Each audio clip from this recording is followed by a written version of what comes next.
કચ્છ કડવા પાટીદાર પંચરત્ન આયોજિત આ કચ્છી લાલ આશ્રમમાં કથામાં સંત શ્રી અશોક મહારાજની જે ભાગવત સપ્તાહ ચાલી રહી છે તેમાં હરિદ્વાર સ્થિત ઓમ તપોવન આશ્રમના શ્રી નારાયણ સ્વામી આપણને જેમ નદી પાસે પ્યાસા જાય એને બદલે પ્યાસાની પાસે નદી આવી રહી છે. આપણે એમનો આશ્રમ ઘણા બધાએ આપણે એને મુલાકાત લીધી હશે, જોયું હશે. ત્યાં મૌન શિબિર ચાલી રહી છે અને ઘણા બધા ત્યાં શિબિરો અને સારા એવા પ્રયોગો, આધ્યાત્મિક તો ખરા પણ એની સાથે એવા નવા નવા આયામ કરીને એને સંશોધન કરીને પેટન્ટ પણ મળવી છે. એટલે એમાં આભા, વલય, કુંડલની અને સૂક્ષ્મ શરીર રૂપે બાહ્ય પરિભ્રમણ પણ એક કરાવી ચૂક્યા છે. આવા સ્વામીને આપણને લાવો મળ્યો છે. આપણે એમને માળીએ. આપણે ત્યાં જશું ને ભરૂચમાં તો એમને જે જાતે વાવેલા ઝાડો, આંબા, જામફળ એ બધા પણ એમને નમસ્કાર કરતા સીધા નીચે નમી પડે છે. જ્યારે કેરીઓ આવે છે ત્યારે બિલકુલ 2 ફૂટ 3 ફૂટે નીચે આપણને એનો ફાલ જોવા મળે છે. આવા શ્રી નારાયણ સ્વામીજીને આપણે અહીંયા માણીએ, સમજીએ અને આપણે બધા યુટ્યુબ ઉપર તેમના પ્રવચન, ભજનો વગેરેનો પણ આસ્વાદ લેતા હશું અને લેતા રહીએ. તો આપણે હવે એમને સાંભળીએ. હા, આપણે એમનું સન્માન પહેલાં કરીએ છીએ અને પછી એમના પ્રવચનનો લાભ લઈશું. શ્રી ભાગવત ભગવાન કી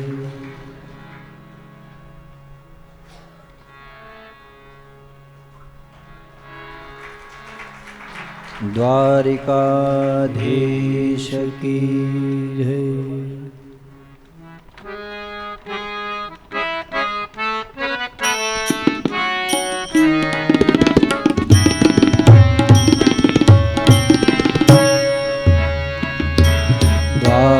દ્વારિકાધીશ કી જય.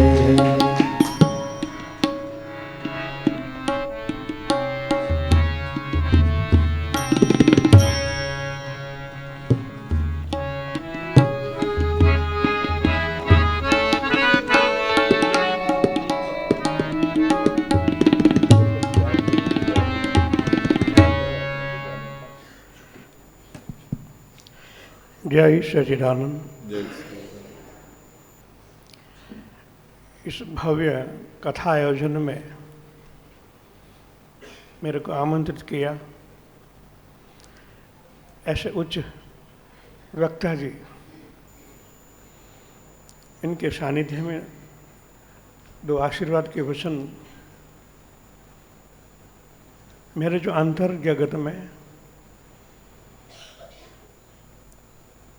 जो आध्यात्म में धर्म और विज्ञान को जोड़ने वाला हूँ, और ये शुरुआत है आध्यात्म की कथा और भागवत कथा।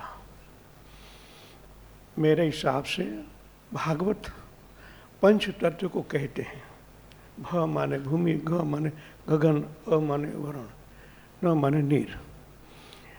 जिनके अधीन है वो भगवान कृष्ण, और उनकी एक कथा का मतलब मैं ये करता हूँ, हमारे कर्मों का थाक उतारना है। थाक यानी हम कई जन्मों से आते हैं और इस मनुष्य जन्म में ईश्वरीय तत्व को प्राप्त करने के लिए ये मनुष्य अवतार मिला है।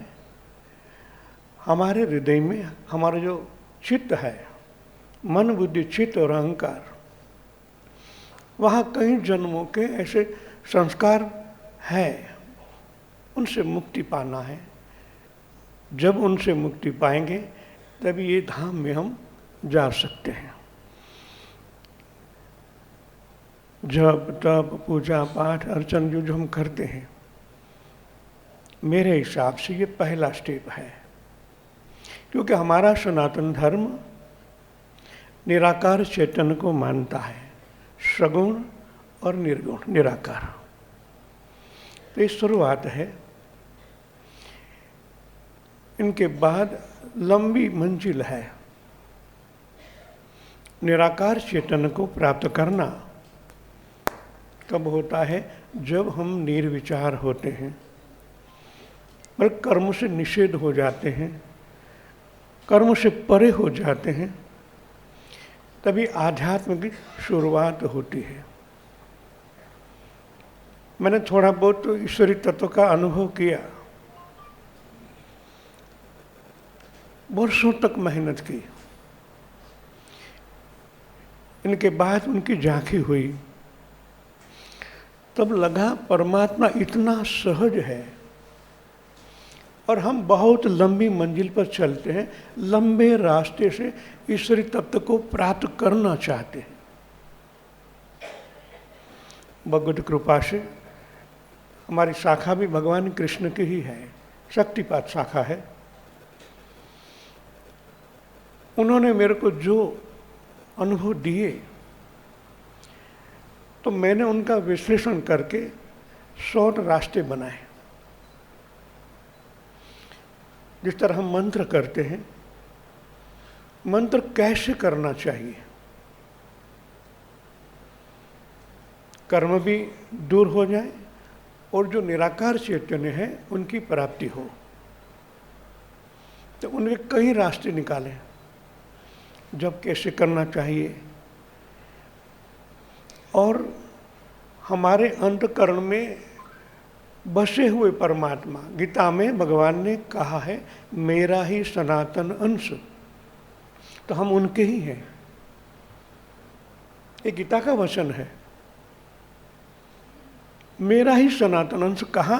तो वो जो परम परमात्मा है, परम माने परमानेंट अव्यक्त तत्व, और हम आत्मा अव्यक्त तत्व है, उनका ही अंश है। और दूसरा गीता में भगवान ने कहा, मैं अंगुच प्रमाण ज्योति स्वरूप तेरे अंदर हूं। गीता में भगवान ने सम्मुख से कहा है। तो हमें थोड़ा चिंतन करना पड़े, परमात्मा मेरे अंदर है और मैं ही नहीं जानता, क्योंकि मन और आत्मा के बीच में ऐसे कई आवरण छाए हुए हैं, वो जहाँ तक वो नहीं हटते वहाँ तक उनका अनुभव करना मुश्किल होता है। अशक्य नहीं है, मुश्किल है।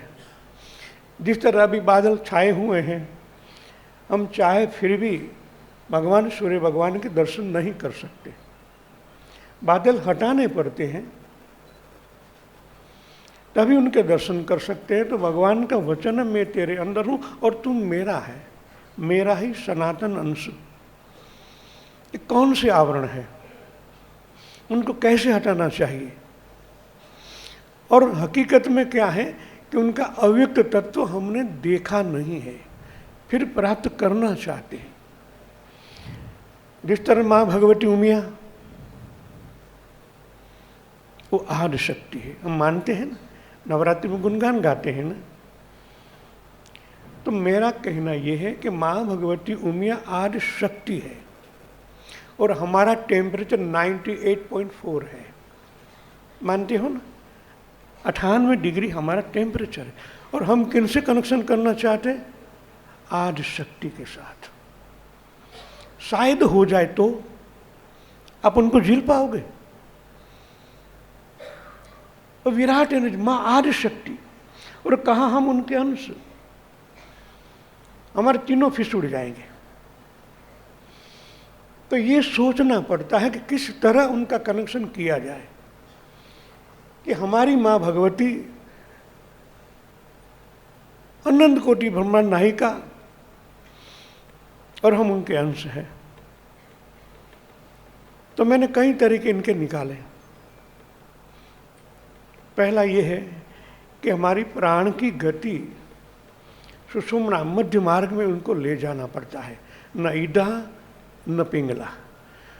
शक्तिपात से उनको कुंडलिनी को मूलाधार चक्र से सुषुम्ना मार्ग उद्गमन करना,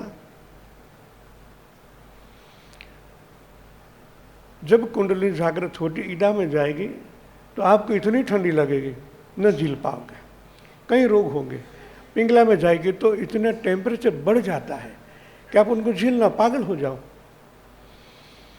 तो मैंने घी के प्रयोग, आप सब घी तो लेते हैं, खिचड़ी में, चावल में, कहीं भी लेते ही रहते हैं। तो मैंने उनको मूलाधार चक्र से माँ भगवती द्वारा घी चढ़ाने का प्रयोग और इनके विश्व में पहली शोध के हिसाब मेरे पास पैटर्न है, कई पैटर्न ऐसी बनाई है, उनको रजिस्टर कराई गवर्नमेंट में। क्योंकि हमारे अंदर जो ऊर्जा नहीं होगी तो इस शक्ति को हम झेल न पाएंगे और सहजता से उनका अनुभव हो पाए। पहले मैं उनका अनुभव कहता हूँ, इसलिए अति सूक्ष्म ये शक्तियाँ हैं, उनको कैसे अनुभव में लाया जाए। इनके कई शिविर में भरूच हमारे आश्रम ओम तपोवन में प्रैक्टिकल करवाता हूँ। मेरी तमाम शिविर 80% प्रैक्टिकल में होती है, 5-10% ही बोलना होता है, 80% प्रैक्टिकल। अभी हमारी ये 9वें महीने में शिविर है, स्पंदन शिविर। यहाँ बैठे बैठे ब्रह्मांड की गतिविधि को कैसे देखा जाए, हम प्रैक्टिकल सिखवा देते हैं, उनका अनुभव करवाते हैं। बच्चों की शिविर होती है, मिड माइंड एक्टिवेट, इस आग्नेय चक्कर एक दिन में हम उनका खोल देते हैं। और आज बच्चे यहाँ बैठे बैठे कई हजारों किलोमीटर दूर देख पाते हैं। ये प्रैक्टिकल होता है और कई साल से मैं कर रहा हूँ। आज हम नरेंद्र मोदी को मानते हैं तो आने वाली पीढ़ियां ऐसी शक्तिशाली हो, मेरा मकसद ये है। तभी भारत आध्यात्मिक सिरमौर होगा। अब एडवांस में देखो, संजय दृष्टि महाभारत काल में थी, ऐसा नहीं आज भी है। मैं तो अमेरिका में भी शिविर करता हूँ, कनाडा से अलग अलग देशों में करता हूँ और साइंटिस्टों के साथ बैठता हूँ। मैं अनपढ़ हूँ, फिर भी उनके सामने बैठकर प्रैक्टिकल करके बताता हूँ, देखो 1-1-2 ऐसे होता है। इसलिए कि इस जीवन मिला है तो हमारा सनातन धर्म का मूल है निराकार चेतन को प्राप्त करना, उनकी अनुभूति करना और ऐसे उनके जैसे बनना। नरसिंह मेहता देखो कितने महान हमारे नरसिंह मेहता गुजरात के, भगवान ने उनके कितने कार्य किए, अगर सीधा अनुभव नहीं किया, जब बाद में अनुभव हुआ तब के नवधा में નથી નિવેડો, गुजर एक नरसिंह મહેતાનું वचन, નવધામાં નથી નિવેડો, 10માં પ્રેમ લક્ષણ ભક્તિ કરો ત્યારે બ્રહ્મણે। ને ત્યારે એ જ બોલ્યા ને, અખિલ બ્રહ્માંડમાં એક તું શ્રી હરિ જૂજવે રૂપે આનંદ વાસે, આ બધામાં તું જ છે, એ જ પરમાત્માનો અનુભવ। यही प्राण विद्या के मास्टर थे स्वामी विवेकानंद, परमहंस योगानंद। उनके हिसाब से ही मैं एक स्टेप में आगे ले जाकर साधक को वहाँ तक पहुँचाता हूँ। इसलिए मैंने 2006 में जैसा अनुभव हुआ, मैंने घर छोड़ दिया। ये पर्वत भाई हमारे वहाँ ही साथ में ही रहते थे, हम अहमदाबाद। ये भी हमारे मंदिर, कहाँ गए? हाँ ये रहे नानी भाई। इसलिए वर्षों से पहचानते हैं, मगर जैसा अनुभव मैंने छोड़ दिया और जो मेरे को मिला है मैं बांटने चला हूँ। वैसे तो मैंने ऐसा सोचा कि जिस ज्ञाति में मेरा जन्म हुआ है 5 साल में उनको दूंगा, इनके बाद ही मैं बाहर जाऊंगा।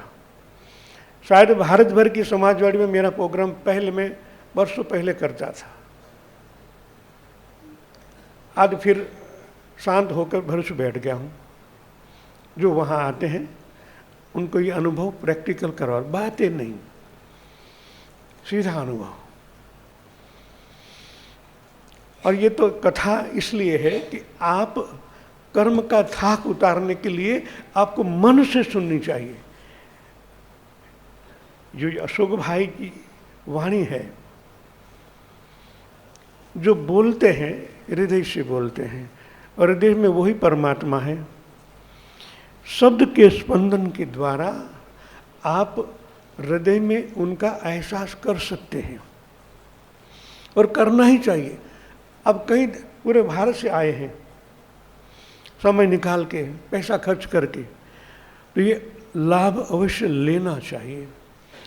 ये शुरुआत है कर्म का थाक उतारने की, जीवन भर का जो भी हो टेंशन दूर करनी। और माँ गंगा, ये माँ भगवती गंगा, यहाँ कथा करना बहुत बड़ी दुर्लभ बात है, कि मैं इनको जानता हूँ। मैं भी थोड़ा शरीर में जब हमको हिट बहुत बढ़ जाती है तो मैं यहाँ हरिद्वार चला आता हूँ। ये माँ पतित पावनी गंगा शिव का दर्शन कराने के योग्य है, क्योंकि मैंने तो उनको प्रैक्टिकल देखा है। मैं हिमालय से कई शिविरों करता हूँ, वहाँ भी मध्य हिमालय में भी शिविर होती है। प्रैक्टिकल करने के लिए मेरे को वहाँ ले जाना पड़ता है, जहाँ -डिग्री होती है।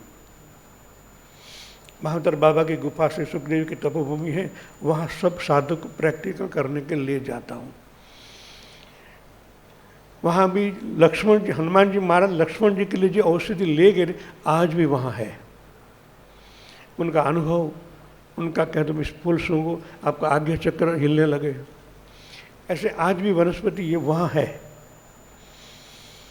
और मैं तो गौमुख से ऊपर गया हुआ हूँ कि भाई ये माँ भगवती कहाँ से निकलती है। कहते शंकर जी के गटा से, जटा में से निकलती है। तो गौमुख से ऊपर 6 किलोमीटर ऊपर, जहाँ बर्फ से जो कुछ नहीं है, वहाँ शाम को लगभग 2 बजे के आसपास एक ब्रह्मांड से एक मंडल निकलता है, वूम वूम वूम वूम वूम होता होता होता जमीन पे अवतरी होता है। ये माँ भगवती भागीरथी प्रकट होती है। मेरे पास वीडियो भी है। तो समझो निराकार चैतन्य शिव, जटा यानी वहाँ के वनस्पति, उनको स्पर्श करके माँ भगवती आती, जो निराकार चैतन्य को स्पर्श करके यहाँ पहुँचती है। उनका स्नान करना इतना ही पवित्र है।